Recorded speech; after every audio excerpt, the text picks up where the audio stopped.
Remember, Miles said he wants at least half of the story. Mentoring, inspiring, and guiding.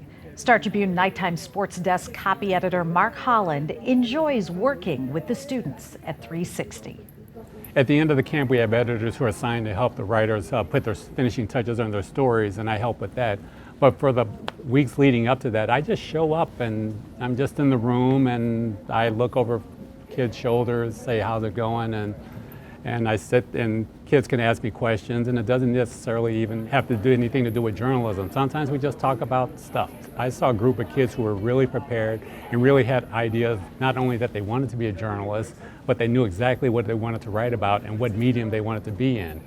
And I'm thinking, boy, a lot of your work's already done. You don't really need me, but it's just really exciting to see that kind of enthusiasm.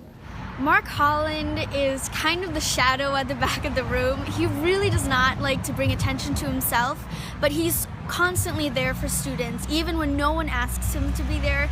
And I think it's just really important for students to have someone that has their back.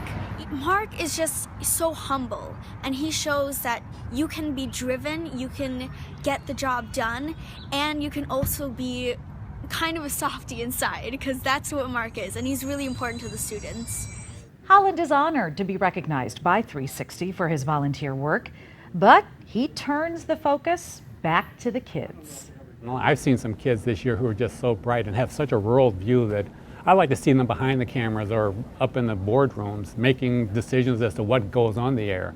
We're teaching them how to write and all that, but I like to see them think down the line. I want to be the person, the managing editor, who's calling the shots as to how we cover event A or event B, and the potential is there. These kids, and a lot of them, hopefully by the time the camp is done, they know it.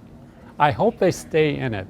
There are a lot of, once they go to college, there's a lot of things that they could study, and there's a lot of paths that they can choose because they're just really that smart, and I wish them all well. With some of the work that I've seen them produce, this business really needs them.